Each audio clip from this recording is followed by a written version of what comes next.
Bom, o que a gente conhece até hoje, né, a gente tem 6 quartos, que a gente conhece o modelo padrão, né? Só se B, C, D, B. Vou dar uma tabelinha aqui. Tem o carro 2 terços, 1 terço.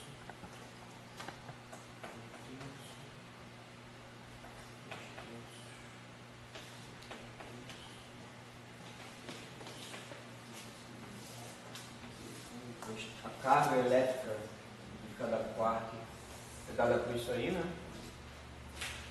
A massa, vou botar em média aqui, que a energia, a faixa de energia característica, né, das massas aqui, é tudo de MeV, vai crescendo aqui. O quark U é 2,3 MeV, o down 4,8. Já é 95, assim vai, 275, 4.0, 173, 210. Então, e os spins todos são ferros de spin, né?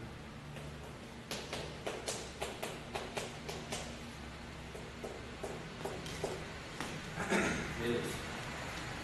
Então a gente tem na QCD, né, que é o modelo que a gente aceita hoje em dia para escrever os quartos, né, a gente tem as seguintes características, né, das várias famílias de quartos. Né. Devido à quebra, à liberdade sintótica, eu estava conversando agora com meu colega, qual é o nome da QCD? Não, na QCD você tem um parâmetro de a carga forte, ela. Isso, confinamento. Por causa do confinamento, você não vai achar esses quartos sozinhos, né? Você vai achar eles em estados ligados. E existem vários, né? E as várias possibilidades de estados com cada um desses quartos. A gente tem, por exemplo, o chamado octeto bariônico,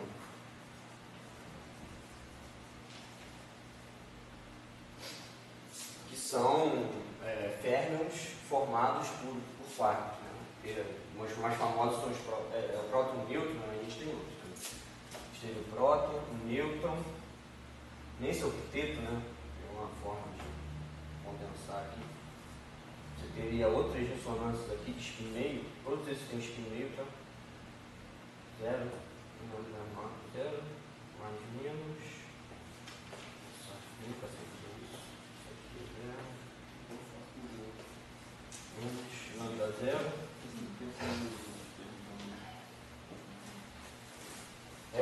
O próton e o nêutron, eles são formados por uma combinação linear de U's e D's, né? Então, o DD, o S, o DS, o DDS. Aí tem um monte de combinações, né? DDS, o SS, DSS. UDS. Bom, usando os 3 mais leves, né, que é o UDS, a gente consegue formar esse tantão aqui de bários. Né? Se a gente fosse usar os outros, teriam muitos outros, né, seria a combinação entre todos eles e tal. Mas esses são os mais comuns da massa. Né? Quanto maior a massa, mais difícil de você observar a partícula, porque o tempo de decaimento dela vai ser menor. Então, até aqui, a fenomenologia, ela é, em muitos casos, na escala de energia que a gente está acostumado, satisfatória. E, em geral, a gente trabalha nessa configuração. Se você não levar, como o S é bem mais pesado que o I e o D, em geral, e a gente Hoje eu vou tentar mostrar isso. Essa primeira aproximação, só usando o ID, que tem massas próximas, né, na escala de média, muitas vezes é razoável. Física nuclear, principalmente. Então. Beleza. A massa aqui, né, só para ter uma noção, a massa em média, né? A massa do próton é aproximadamente 938, a massa do nêutron é praticamente a mesma, 940. Aí tem todas as outras, né? 9, 192, 197. Esses três, não é à toa que tem um símbolo parecido, porque eles parecem ser degenerados em massa, né? Então, leve diferença. Esses outros aqui tem uma massa diferente.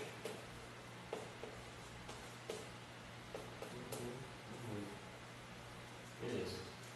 E só para ter uma noção, né? A notação é bem clara, mas só para reforçar. A carga de cada um desses, né, é carga elétrica.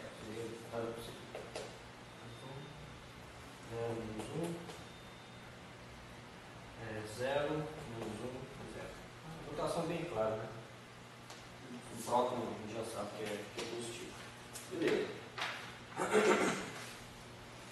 Deixa eu achar. Ok. Essas são partículas formadas por quarks com um spin negro. Todas essas têm spin negro.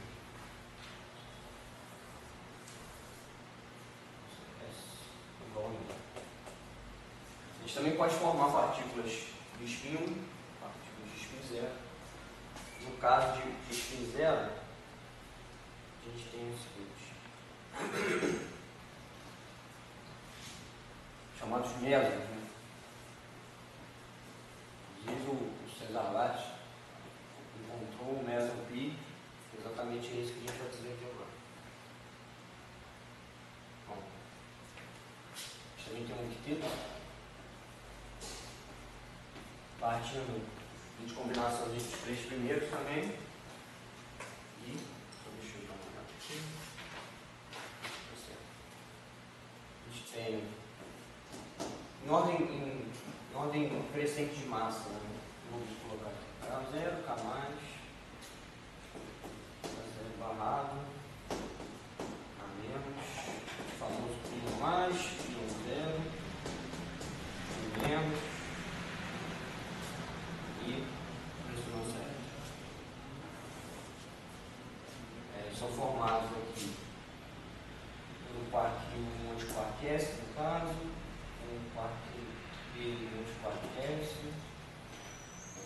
um D antiquark U, K menos o 1 e o S, aqui é o barrado, o 0 menos D barra sobre os dois, menos o D e o eta, o barra menos D barra.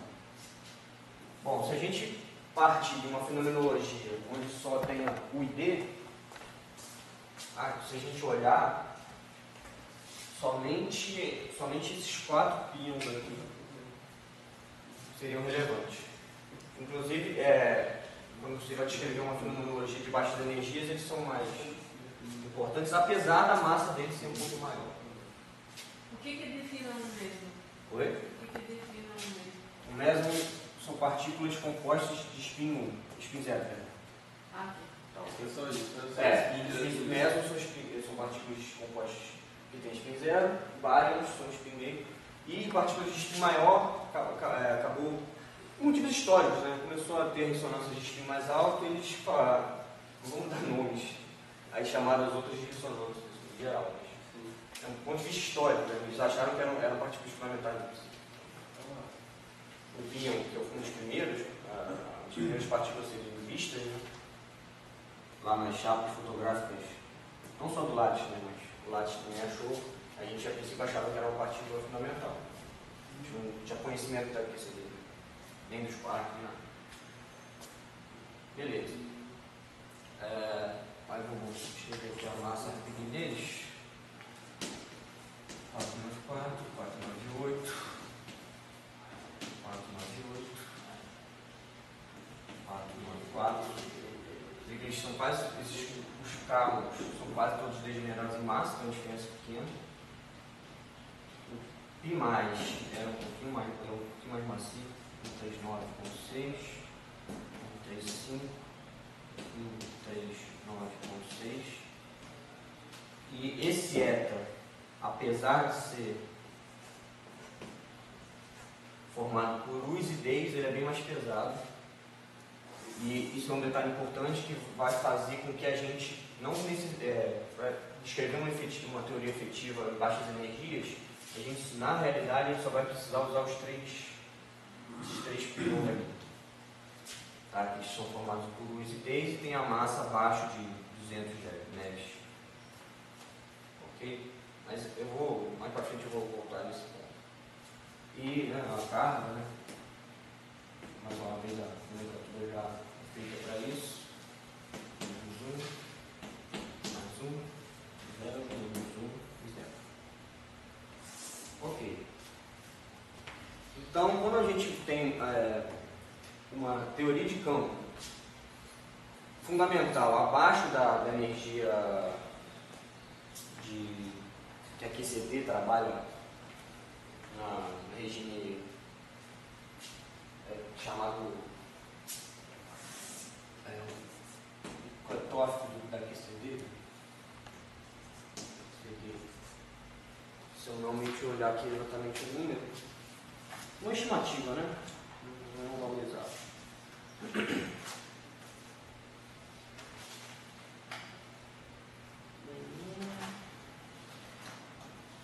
Essas notas de aula que eu estou usando aqui, eu não vou usar ela toda hoje, nem só ela, mas isso é de um curso de verão que a gente deu nesse último verão, nas atividades formativas. E tem uns vídeos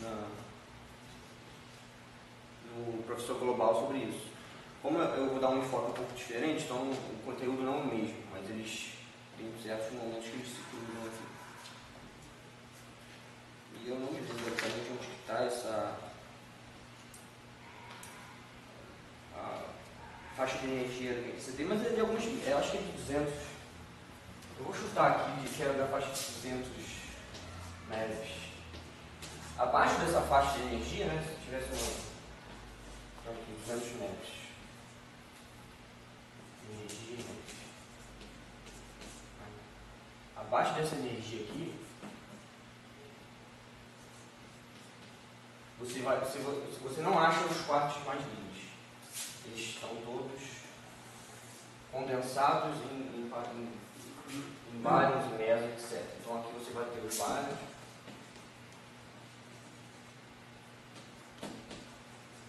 mesons e ressonância. Espinho alto e meio. Acima disso, você pode trabalhar com PCD do ponto de vista de quartos, interagindo de maneira perturbativa e usar todos os métodos de teoria quântica de campos. Acima dessa energia você pode fazer isso, abaixo não pode. Pelo menos não perturbativamente. A constante de acoplamento da QCD ela se torna maior que 1 e você não pode tratar mais perturbativamente. O que a gente faz? A gente trata a fenomenologia. A gente sabe como esses quartos se aglomeram em partículas, então a gente descreve uma teoria efetiva para esses graus de liberdade. Então a ideia de um modelo efetivo para os modelos nucleares é exatamente isso. A gente não pode tratar aqui perturbativamente abaixo dessa energia, e os processos nucleares são bem abaixo dos 200 MeV. Então, eu estou com dúvida dessa escala, mas eu vou dar uma olhada no intervalo e eu não achei nenhum. Mas a partir dessa energia, onde a PCD não pode ser trabalhada perturbativamente, abaixo dela a gente tem que gerar outras maneiras de trabalhar a fenomenologia. O que tu fala com relação à constante de acoplamento? tem que ser menor que 1. 1 que? É porque a constante de acoplamento, você pode escrever ela, o alfa da QCD, ela é adimensional. Sim. Né? Vai ser em massa. Você pode escrever ela de forma que ela fique adimensional. Então, quando você expande, né, você tem todos os gráficos de Feynman, você só pode expandir a ação se isso for menor que 1. Entendeu? Se for maior que 1, você não pode tratar perturbativamente. Entendeu? Tem todo um estudo de tentar tratar teorias não perturbativamente, mas, parafraseando o professor Tião, é uma teoria perturbativa mesmo quando tentam não fazer. Você acha outros parâmetros para tentar expandir. Mas enfim, né? A ideia aqui é mostrar como construir uma teoria efetiva sabendo quais são os graus de liberdade. Usar a simetria a nosso favor para reduzir o modelo. Né? Beleza, então, partindo disso, a gente vai tentar descrever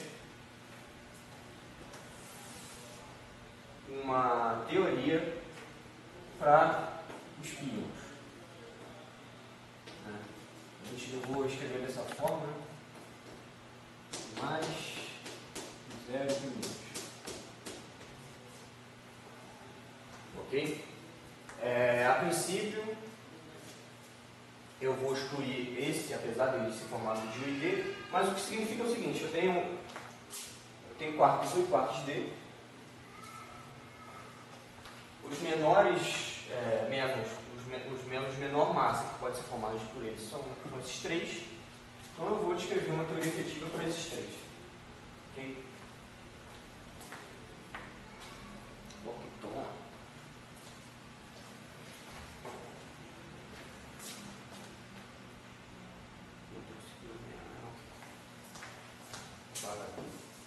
Bom, isso aqui é mais uma motivação bem breve, né? Agora eu vou fazer um parênteses. Eu poderia falar diretamente como que isso acontece. Vai ter uma violação de simetria na QCD, que é a violação de simetria quiral. Seria o certo se fazer, seria, mas é por muito pouco didático. Então eu vou dar um exemplo mais simples de um modelo onde é uma simetria quebrada e com isso você tem a geração de um modelo não linear. Tá? Que é um modelo mais simples, com 2 escalares. Não é são 2 escalares, são 4 escalares, mas vocês vão entender o significado do que eu quis dizer. Modelo sigma linear. O que seria esse modelo sigma linear? Você teria um campo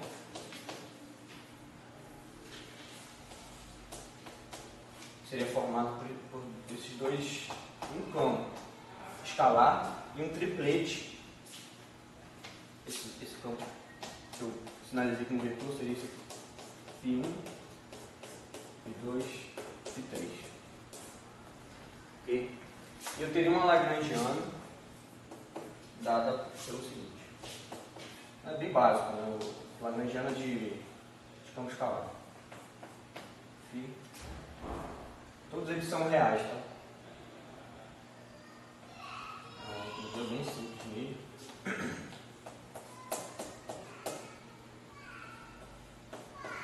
Teria um potencial desse tipo aqui. Transposto. Acho que é transposto. Menos V2 ao quadrado. Beleza, esse aqui é um modelo de campo escalar bem simples, né? A graça aqui é que a topologia do vácuo ela pode ser não trivial, ou seja, né, ela pode ter um valor esperado do vácuo não nulo. Uma coisa importante aqui que a gente pode reparar é que os quatro campos não têm massa. Não tem termo de massa nessa lagrangiana a princípio, então se você tem 4 campos sem massa, e essa lagrangiana tem uma simetria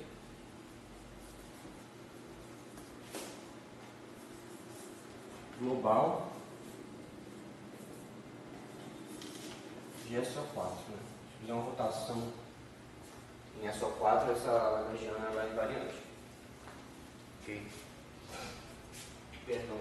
Se você expandir isso aqui, eu vou calcular, vou fazer isso aqui explicitamente. Não é zero, eu preciso não. Você expande esse potencial ali, você vai ter uma outra coisa. Eu confundi por causa que o terço cinético estava separado. Vamos lá. Se eu abrir essa parte aqui, vou chamar esse V de φ. V de φ, se eu expandir, né? Só ficar menos lambda sobre 4, φ transposto φ ao quadrado, menos 2 v ao quadrado, com menos lambda isso fica mais, aqui fica 2, φ menos φ, mais, com menos de fora, com menos lambda, sobre 4, v a 4. Isso é uma constante que não importa muito para a gente. Então, a nossa massa vai ser exatamente essa constante aqui. Menos ela. A massa dos 4 campos, né? Muda v quadrado. Esse meio é aquela meia historinha. Esse meio, né? Quando você tira as equações de movimento, esse meio soma. Então, você tem 4 campos degenerados em massa. A princípio. E se você tirar o mínimo desse potencial, ou seja, derivar ele, né, em relação ao campo, usando essa maneira de escrever para simplificar, né, você vai ficar menos lambda sobre 2 φ dado transposto menos V2 φ. Né? Isso é igual a zero se o φ for igual a zero ou se φ transposto φ igual a v quadrado. Né? Tem duas soluções onde o potencial se anula. Nesse caso trivial. A gente tem um caso não trivial, que é exatamente esse. Se o v quadrado é maior que zero, você pode ter, você tem a chamada quebra de simetria. Né? Famosa quebra de simetria. Só que é uma simetria global. Né? Não é como Higgs. Um mecanismo de Higgs é uma quebra de simetria local. Aqui é uma simples simetria global que está sendo quebrada. Ok. Se você tem essa segunda solução aqui, né, vamos trabalhar com a solução não trivial. Né? O trivial é zero. As equações de movimento vão dar zero, etc. Uma coisa interessante. Então, se V2 é maior que zero, né, a gente pode ter uma solução usando isso. Né? E aquela definição, a gente pode ter uma solução assim. Sigma 0 igual a V. O zero significa uma solução estática, admitindo que ele não tem a derivada é nula. Você pode ter uma solução desse tipo aqui. E todos os campos π igual a zero. Okay? Essa configuração de vácuo, ela respeita essa equação. Beleza. Se a gente reescrever como φ como sendo isso aqui, a gente subtrai o valor esperado no vácuo desse campo e reescreve a lagrangiana, a gente vai ter o seguinte, a lagrangiana por esse campo redefinido. Né? Aí eu abri um componente, né, para deixar bem explícito. Barrado, menos 2 lambda V2, sigma barrado ao quadrado, mais dmi π. Essa notação condensada aqui é só para dizer que é π1, π2, π2, né, um produto escalar, e aqui é um produto escalar dentro do grupo de simetria interna. Né? Não confundir com o espaço-tempo. mais, né? Tem um baita do termo aqui. Não, na verdade é menos. Lambda V sigma barrado ao quadrado mais π ao quadrado. Né? Mais uma vez, produto interno, somando sobre os 3, menos sobre 4, sigma 2 mais π2 ao quadrado. Após essa redefinição, a gente pode ver que esse campo sigma barra, ele vai ter uma massa dada por 2 lambda V ao quadrado, e os 3 campos π, eles têm massa nula. Então, no momento que o vácuo tem uma expectativa diferente de zero, você quebra a degenerescência entre os estados. Antes você tinha 4 campos com a mesma massa, e agora você tem um campo massivo e 3 campos sem massa. Teorema de Boolston, aí é o famoso teorema de Boolston que entra na história. O teorema de Boolston diz que quando há uma simetria global quebrada, você tem, para cada grau de regularidade que sobrou, um campo de Boolston com massa nula. Então, o teorema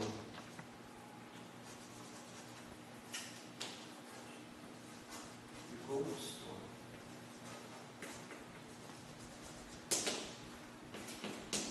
esses 3 pions serão os bósons, chamados de bósons.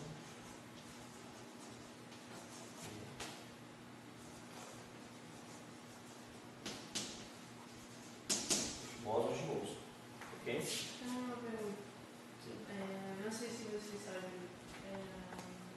responder, mas eu estava trabalhando numa coisa mais com Higgs. Aí você vai ter algo que parece com um bóson de Boolston. Mas o que é?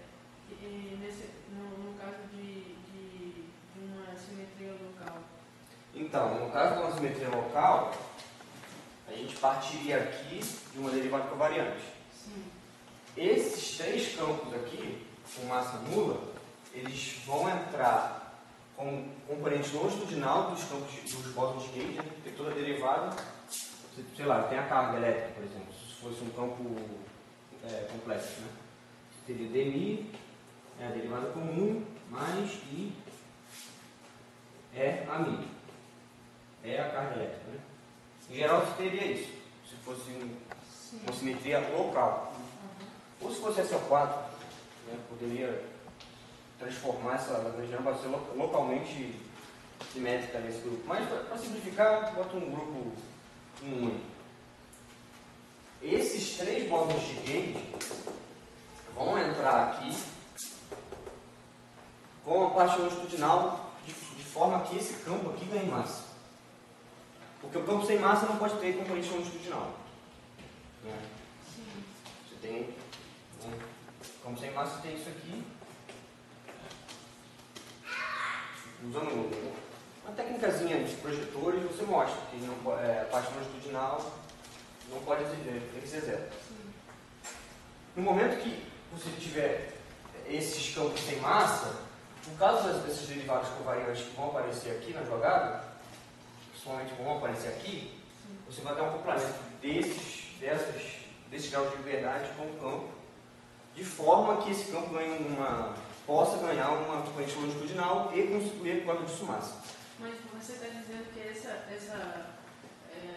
cálculos que são π aí não pode aparecer na relação. Eles viram uma componente longitudinal. Aqui eles são graus de liberdade que vão se propagar de fato. Entendeu? Mas no mecanismo de Higgs, com uma simetria local, eles vão ser absorvidos pelos campos de Gauge, né, pelo bóson C0, W mais W menos, exatamente a mesma coisa, né? S2 também. São 3 graus de liberdade que vão ser absorvidos por 3 bósons de Gauge, do grupo S2, e os 3 ganham massa. Aqui, como você não tem bóson de Gauge, eles vão ser partículas do espectro. elas vão de fato se propagar. Mas no caso de S2, você tem 4 graus de liberdade e você tem 3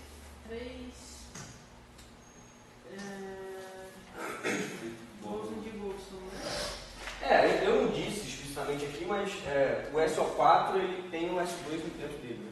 Sim, Exatamente por causa disso. A gente pode inclusive eu vou reescrever isso como uma estrutura de S2 para facilitar a ideia que eu quero passar.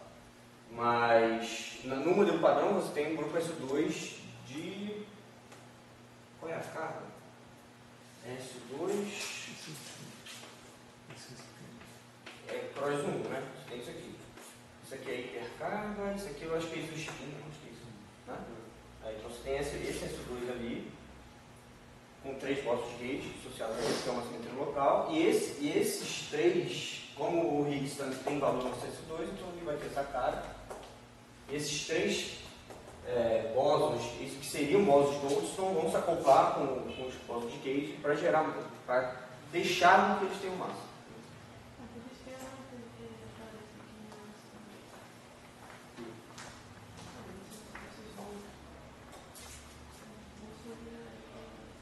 Respondi essa pergunta? Sim, desculpa. Eu acho que não é botar um outro, né? Ele pode trocar ideia. Vamos lá. Só pergunta que eu perdi no meu que escreveu. Ele sigma barra 2 pela redefinição. Como é que foi lá sigma mesmo? É só reescrever um campo sigma barra, pegando esse sigma e subtraindo esse valor esperado do vácuo. Que é uma solução do vácuo que está zero. Né? O vácuo sendo zero. Olha, quando você tem o famoso chapéu, né? Você tem, Beleza. você pega essas configurações aqui. E aí quando tu entender sigma barra da zero, dá a solução lá de cima, sigma zero. Então aí esse valor esperado aqui é zero. Sim. Entendeu? Só fez uma redefiniçãozinha para isso. Aí você chega nessa ação. Tá? Você vê que tem. Você vai ter acoplamento entre os campos, né? Mas nenhum deles é um fator de massa para os píons. Não seria píons, não é à toa que o cara usa essa notação na minha referência. É porque esses caras vão ser os 3 píons que a gente tem que estar interessado. Então é isso. Aí aqui você tem um modelo sigma linear. Esse é o chamado modelo sigma linear.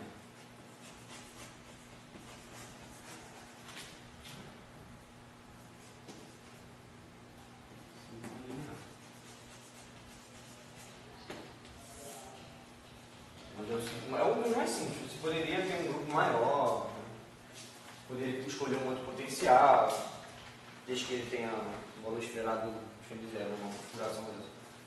Mas esse é um exemplo de um modelo sigma linear. Uma coisa, do ponto de vista de grupo, né, que é interessante de olhar, que a lagrangiana era invariante sobre uma rotação sobre o grupo SO4 global, né? E essa simetria quebrada, porque agora ela só é invariante sobre SO3, que é exatamente a rotação interna aqui entre os píons. Né? Se você fizer explicitamente essa rotação dos píons, essa lagrangiana vai ser invariante. Então é por isso que a gente chama isso aqui de quebra, mecanismo de quebra de simetria.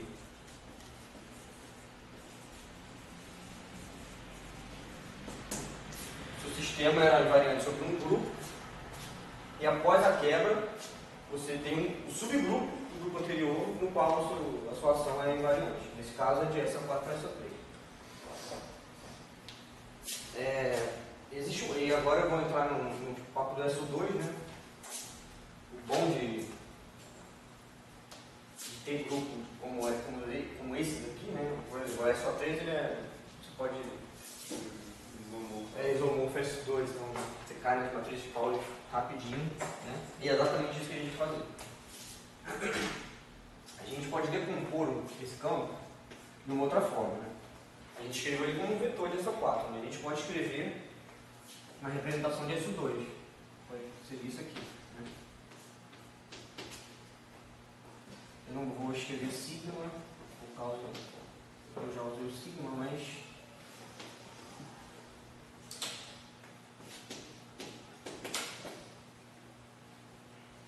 tal aqui são as matrizes de Paulo.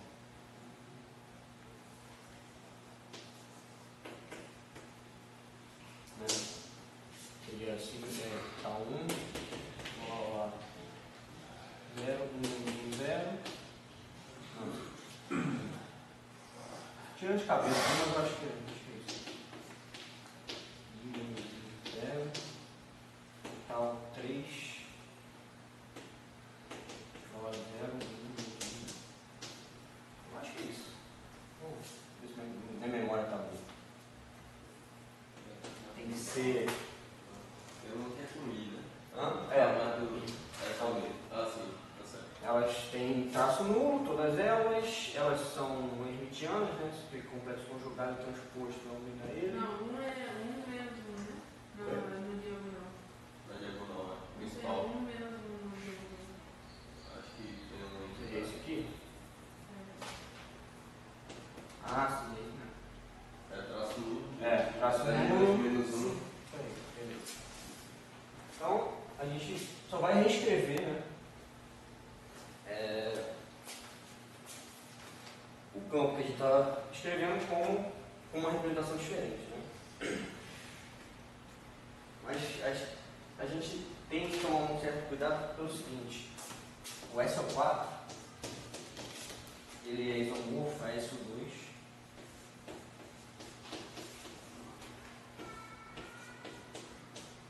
Ele é isomorfo a um produto entre 2 S2. Então você tem 2 S2 ali dentro.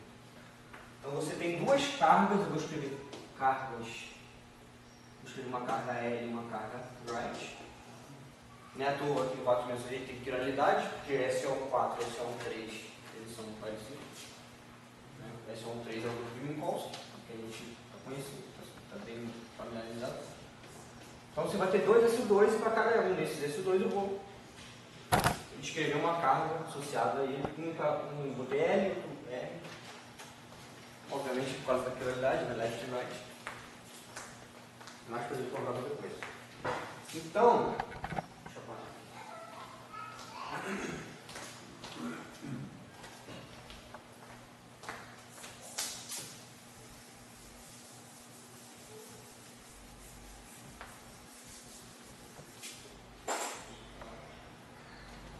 Se a gente fizer uma transformação dentro desse grupo, né, eu vou escrever de maneira um pouco mais formal, né, isso teria uma transformação em filinha, que exatamente se aplica de um lado uma G, deixa eu ver aqui, G de um lado, de maneira bem matematizando, né, a ideia, né? Se você tem uma carga aqui LQR, você tem um elemento do grupo dado por isso, né, que o G no final das contas, a gente pode escolher esse aqui, né? Alfa R. Uma maneira mais simples de parametrizar o grupo de Lie, né? Em especial o S2 é essa aqui. Onde, na verdade, deixa estar intrínseco aqui, mas ele tem uma matriz de Paulo ali. Ok. Então,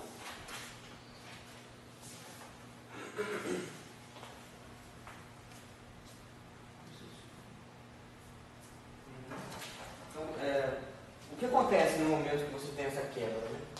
A gente escreveu esse campo aqui antes de fazer essa pré-parametrização, né? Então a gente não levou em conta a quebra de simetria. Vou usar essa notação, vou usar a notação zero que eu já estava usando. No vácuo, né? Usando aquela notação lá, a gente vai ter isso aqui, né? Se você vê,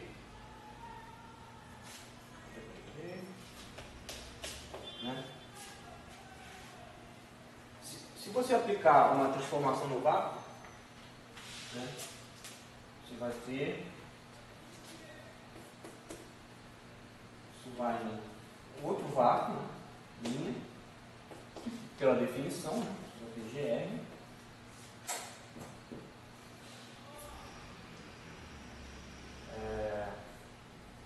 De identidade GR menos 1.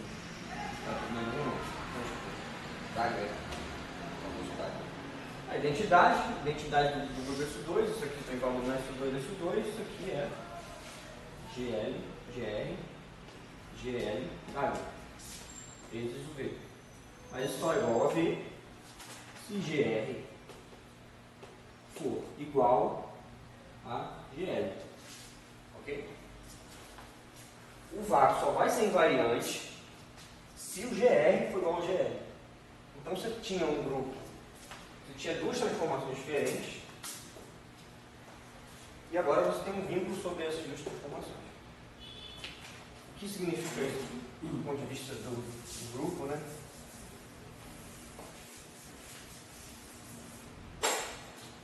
Você tinha todos os elementos do grupo que transformam sobre esse SO4, né?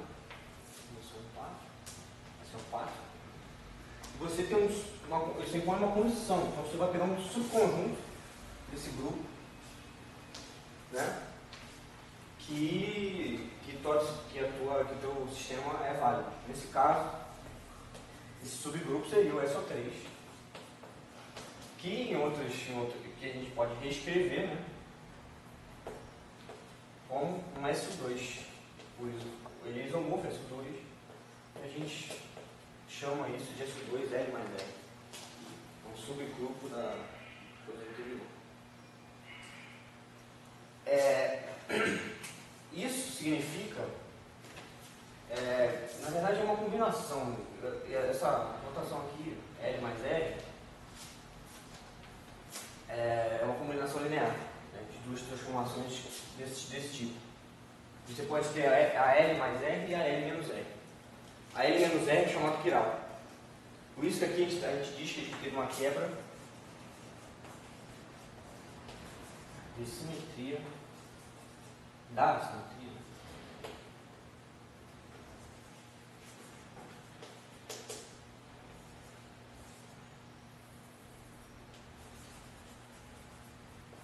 Do mesmo jeito, na QCD isso acontece. Só que a QCD é um pouco mais explícito, porque o teu campo φ, né, que é o spinor, ele se transforma sobre S2 também. Ele da mesma forma, ele se transforma sobre S2L e sobre S2L. Em especial, ele se transforma. Você pode fazer uma parametrização, né, de L mais R, é uma combinação linear, né? E S2 L menos R. A gente chama isso aqui, esse S2 é o S2 que a gente está acostumado, os que não se transformar, e esse S2 aqui é o chamado, é uma transformação quiral, porque o spinor left se transforma com o cabo oposto ao spinor right, enquanto essa aqui, o spinor left se transforma igual ao spinor right. Essa é a famosa simetria quiral, que vai ser quebrada na QCD, assim como essa, que dá o nome à teoria modelo efetivo quiral para QCD, tá bom? É por causa de uma quebra de simetria global como essa. Ok? Se tem uma quebra de simetria, você vai ter voltas de Gauss. Aqui a gente tem uma teoria de campos escalares gerando voltas de Gauss. Lá você tem uma outra quebra de simetria que também vai gerar voltas de Gauss. Só que aqui é muito mais simples se você mexer com escalares do que com spinor, então senti que seria mais didático. Eu ia começar por aí. Eu gostaria de chegar, acho que eu calculei assim, deixa eu ver lá, 5 horas agora. Eu gostaria de falar sobre quebra dinâmica de simetria também, mas eu acho que não ia dar tempo. Quem sabe numa próxima aula, eu posso falar. Porque é muito legal de você ver. Porque você vê explicitamente por que fermions geraria um espectro de partículas ou de spin 0, ou de spin 1. O spin 1 meio é muito mais difícil de ver por esse método, mas a ideia é bem parecida. Mas hoje não vai dar, hoje a gente vai ficar mesmo aí no modelo sigma linear. Bom, beleza, isso aí é modelo sigma linear, mas e cadê o modelo sigma não linear, né?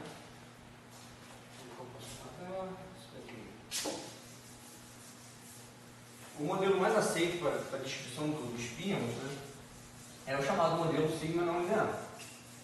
É uma teoria efetiva. E de onde que surge ela? Né? Vou tentar dar uma pincelada aqui na ideia. Né? Que realmente é um... Se vocês estiverem interessados, eu tenho a referência. Assim, o cara, eu achei mês passado, o cara prova assim, muito bem, muito didático. Obviamente a matemática é pesada, né? Toda teoria de grupo completo. Mas o cara é bem didático para mostrar exatamente como é que é o modelo sigma não linear, porque as transformações são não lineares. Eu vou tentar dar uma pista aqui do motivo, mas a prova mesmo está nesse artigo. Bom, a gente escolheu uma parametrização dentro do grupo SU2 bem simples, né? Mas se eu escolher uma parametrização diferente,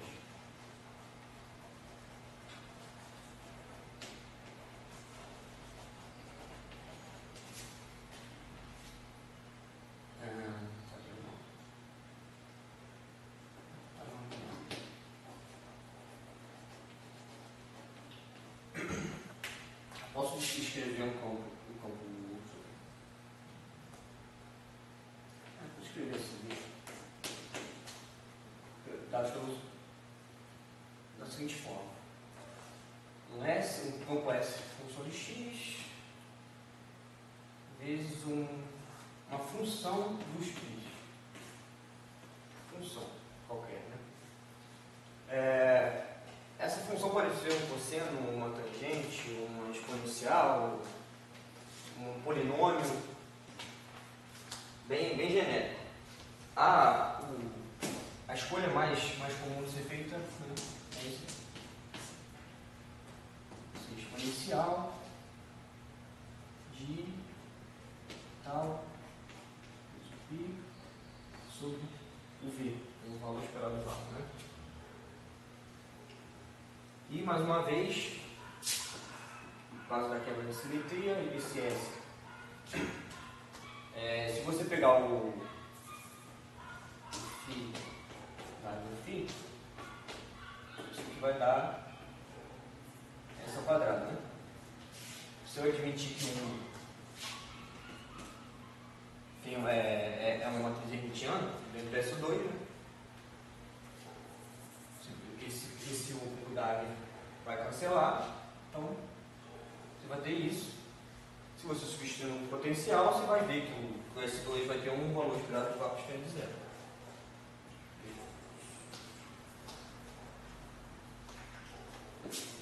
Então, aqui o S, 0, vai ser igual ao V, da mesma forma. Então, mais uma vez, né, eu posso escrever um S barra, que é S menos V, de forma que o φ vai ser reescrito como V mais S barrado vezes esse U. Ok? Beleza. Então, da mesma forma, apesar de eu não estar escrevendo de uma maneira linear, ele ainda tem valor em S2.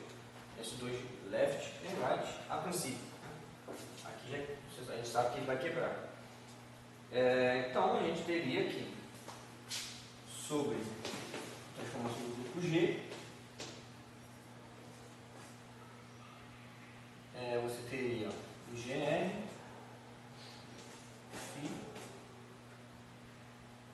GR. Como o S é um escalar, vamos abrir aqui, né? GR, S mais V.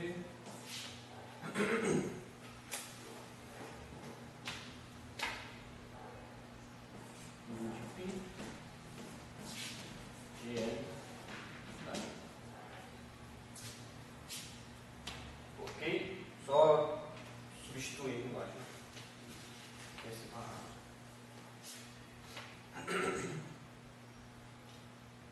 Como isso aqui é um escalar, isso aqui é invisível sobre S2. Então, você vai ter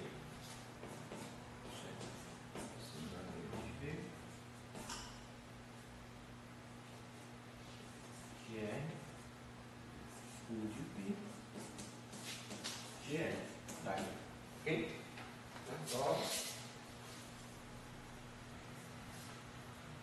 portanto, o que a gente tira disso é que o linha,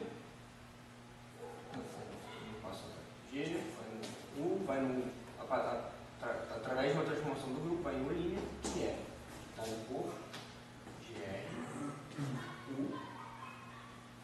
GR, tá. Perceba, a gente, essa exponencial aqui se transforma dessa forma, ok?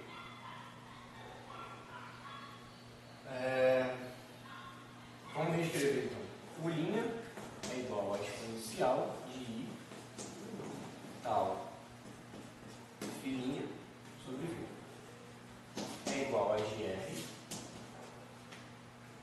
exponencial de I tal π, o outro sem a transformação, né? Sobre V.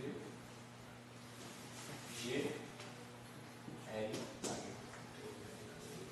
Beleza. Se eu tirar o logaritmo desse lado desse lado, você vai ter que I tal sobre V igual a o Ln de R exponencial de I tal I sobre V de R também. Ok? O que eu quero? Aqui é uma linha, né? O que eu quero escrever? Eu quero escrever o φ' em função do φ. É isso que eu quero mostrar aqui. Então, se eu, sabendo que o traço, tirar o traço de tal I, tal J, na representação que mais é conveniente nesse momento, dá isso aqui, eu posso multiplicar essa expressão por tal e tirar o traço. E além disso, eu vou, para tirar o V, eu vou multiplicar por V e vou multiplicar por menos I. Então, vou botar menos I, V, traço de I, tal, I. Aí tem, vou botar isso em parênteses, vou botar um outro tal aqui, que é o que eu quero tirar o traço, sobre V. É isso que eu fiz. Então, o V vai sair, o I com menos I dá 1, então o que sobra é isso aqui. Ok? Eu estou tirando o traço das matrizes de Paulo, então, o que eu tenho é isso aqui. Isso aqui é componente I, isso aqui é componente J, e aqui é o πI. Isso é igual a menos I, V, traço de vezes esse trambolho todo. Né? Isso aqui é delta J. Então, isso aqui é delta J. De forma que, quando você organiza os índices, você vai ter que π' vai ser igual a menos I V vezes o traço matriz de Pauli vezes Ln de R aí tal I sobre V de R. Ou seja, a transformação é extremamente não linear. Isso é uma função aqui dos elementos do grupo. Entendeu? E por isso que é por causa desse motivo que é o modelo sistema não linear. O nome dele deveria estar aqui. Transformação de gauge do campo π é não linear. Ok? Se você expandir isso aqui em primeira ordem, provavelmente vai dar π mais a famosa transformação de gauge do grupo S2 infinitesimal, né? Mas é uma expansão, né? A transformação total é totalmente não linear. Ok? Se vocês quiserem fazer um exercício,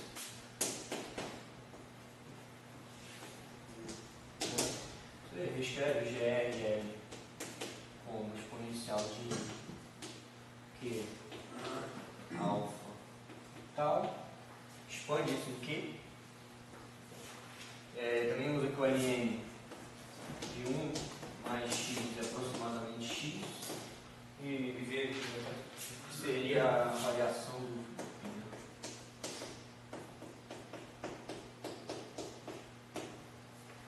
Você vai ver que a primeira ordem é S2, normal, e as outras ordens o negócio vai fica cada vez mais complexo, né? Ok.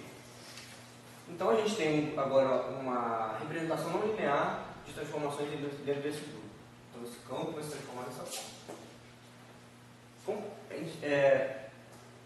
A gente consegue escrever uma lagrangiana que se transforma não linearmente? Aí eu vou dizer agora que vou mostrar para vocês é que dá. E que modelo seguimos aqui que a gente usa para representar os pinos, né, em modelos nucleares e tal, é exatamente dado por essa lagrangiana.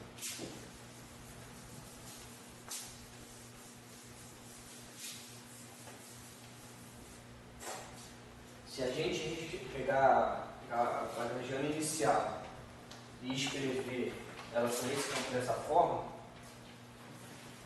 separar a componente S da componente do U, né? A gente vai ter a lagrangiana da seguinte forma. 4 1 mais S barra sobre V ao quadrado traço dmi de aquele 1 mesmo, exponencial, né, no caso. Você poderia usar outras parametrizações, mas uma mais comum é exponencial. Eu já vi também polinômio. Varia muito, porque no final das contas isso tem que bater com a fenomenologia, né? Os parâmetros que vão aparecendo, não tem como comparar. E também não é um fenômeno exato, porque você vai ter correções quânticas de várias ordens, cada hora você vai ter que comparar com o experimento, tem a ordem de grandeza, erros experimentais, todas essas coisas. Okay? Então a gente vai ter esse primeiro termo, vai ter o segundo termo, que é o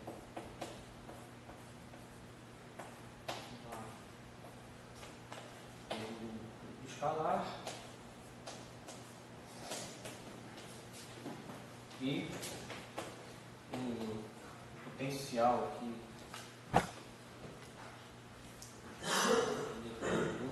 só do S.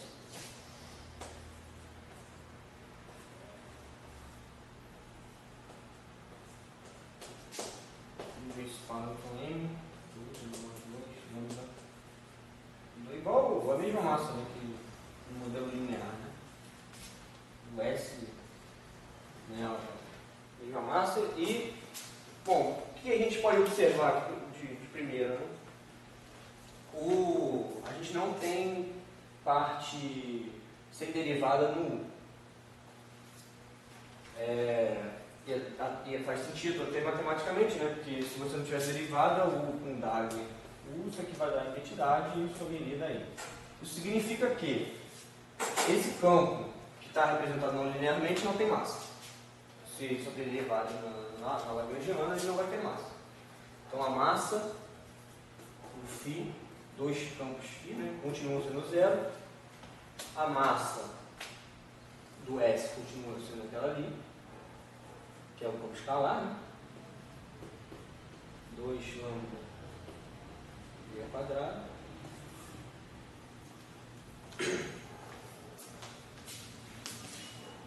E uma coisa aqui que é característica de todos os modelos lineares, você tem um acoplamento aqui, não mínimo, entre as derivadas e o coisa. Em geral, a gente pode reescrever isso de uma maneira um pouquinho mais condensada. Todo modelo não linear ele é descrito dessa forma. Né? Pode reescrever a lagrangiana dessa forma. Isso aqui é um G mini, que depende do S, traço de B unidade de U mais a lagrangiana que depende só do S. Isso é o modelo linear, não linear em comum. A gente escreve uma métrica efetiva, né? Essa métrica efetiva, isso é. Na verdade, eu vou deixar, como não tem unidade nenhuma, é o exponencial, né? Pode ter unidade. Vou deixar o vídeo sobre dois aqui. O de MI é 1 mais S barra sobre B ao quadrado vezes a métrica de Minkowski.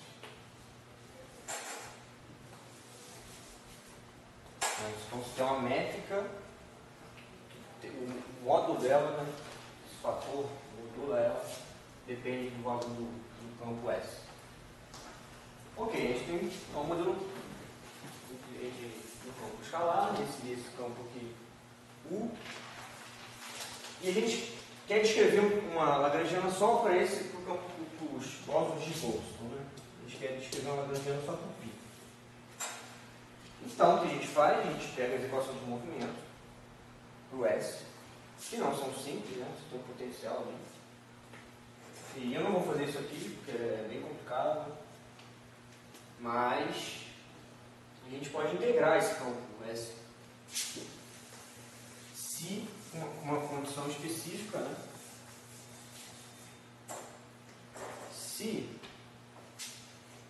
o lambda é muito maior que 1, ou seja, se você tiver um regime de acoplamento forte, esse lambda aqui vai ser muito alto, consequentemente a massa do campo S vai ser muito alta, e se você tem uma massa muito alta e um outro campo com a massa nula, você pode expandir isso, essa lagrangiana, em potências do inverso dessa massa. No fim das contas, a gente chega em primeira aproximação, e teoria efetiva, a gente sempre vai aproximar. A gente tem parâmetros muito grandes que a gente pode sempre expandir isso.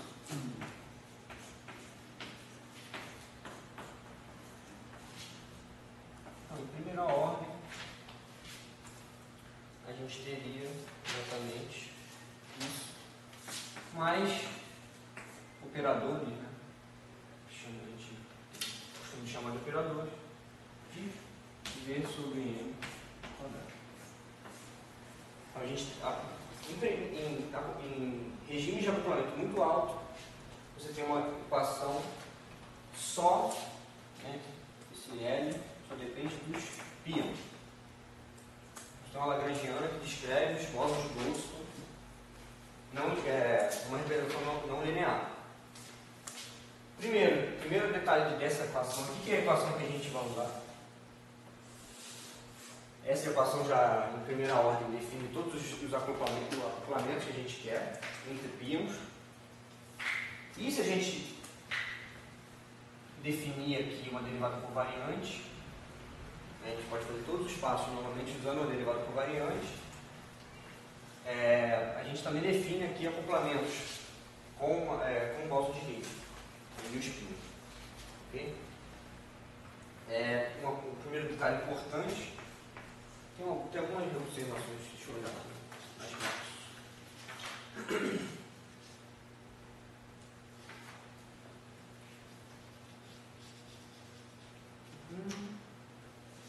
Bom, a gente sabe que os π têm massa, tá? Eu vou mostrar para você que a massa dos π são da ordem de 140, 135, 140 médios. Então a gente aqui em princípio tem bósons de Boltzmann, não tem massa.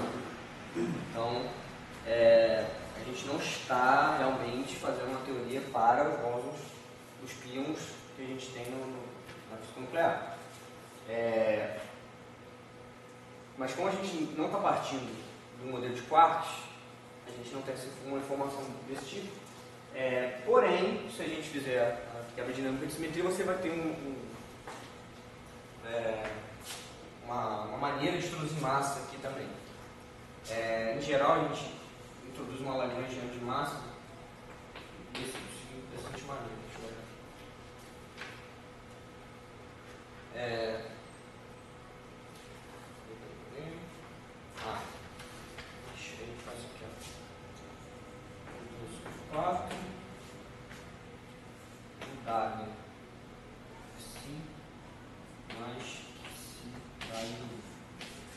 termo quer explicitamente a simetria quiral. Mas como o vácuo não é mais simétrico sobre a simetria quiral, a gente pode fazer uma contribuição dessa, e ela vem naturalmente quando você faz uma quebra de simetria dinâmica. Aí que é interessante que aqui é a primeira conexão direta com os quartos. Esse psi, deixa eu ver. No nosso caso de 3 pions, né, ou 3 blocos de osso, então a gente pode definir esse psi da seguinte forma.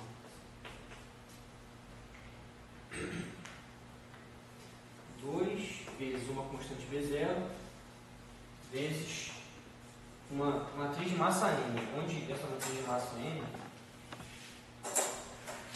esse M é exatamente isso aqui. Ela é diagonal da seguinte forma: 0, M, D. Onde o MU é a massa do quark U e o MD é a massa do quark D. Se a gente quisesse fazer uma teoria perturbativa com 3 quarks, essa matriz teria 3, etc, etc. E com isso, aí que entra a jogada. Se você expandir isso aqui em primeira ordem, em segunda ordem, você vai achar termos quadráticos no π, e você pode identificar isso com a massa. De tal forma que a partir disso, a gente pode fixar a massa do pino, né? A gente tem ela experimentalmente, mas a gente tem essa relação aqui.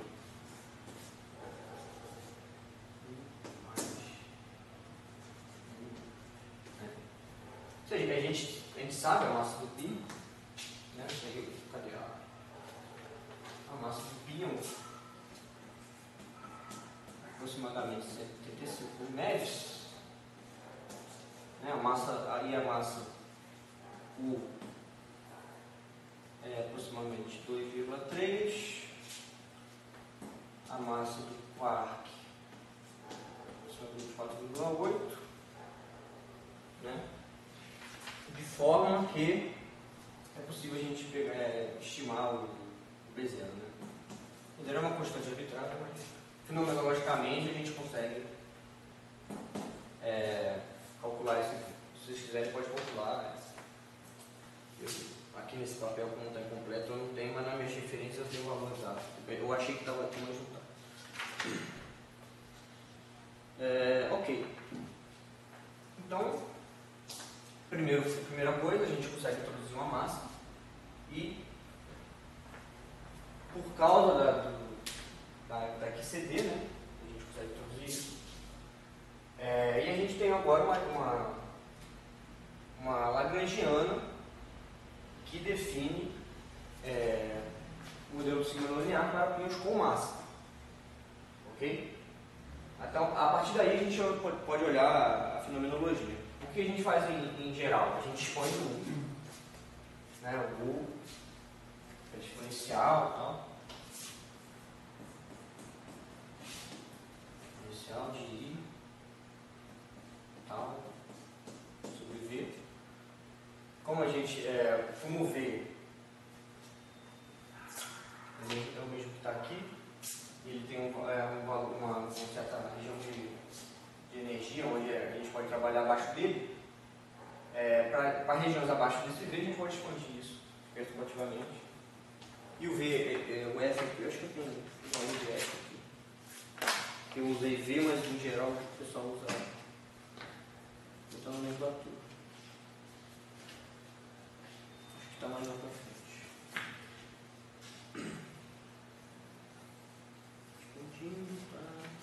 Essa relação aqui é importante, tem um nome importante. Vou botar aqui. Relação aqui.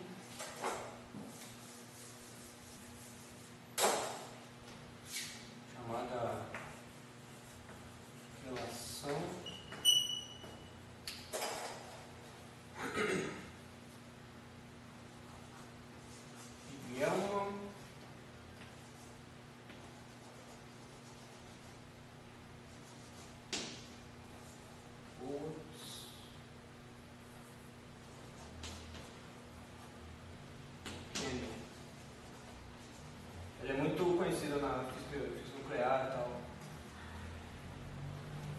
Porque esse parâmetro, como esse parâmetro está multiplicando a exponencial, então todos os termos da expansão vão ter esse parâmetro. Então é importante que ele vai majorar todos os acoplamentos não mínimos, né? E aqui é importante também olhar. Você vai ter termos de derivada aqui, em todos os termos que tem, você vai derivar, se você expandir um, você vai ter derivados de infinitos termos. Aqui, você não tem derivado. Você vai ter termos cúbicos que não dependem do momento. Aqui vai ter termos cúbicos que dependem do momento. Tudo isso ajuda na fenomenologia quando você vai estudar espalhamentos, etc, etc. São detalhes importantes. Beleza. É isso, amor. Eu vou só... Eu acho que é melhor dar um intervalinho. Porque eu vou ter que falar sobre como acoplar isso com o campo externo. A gente dá um intervalo de 15 minutinhos. Tá bom? Beleza, pessoal?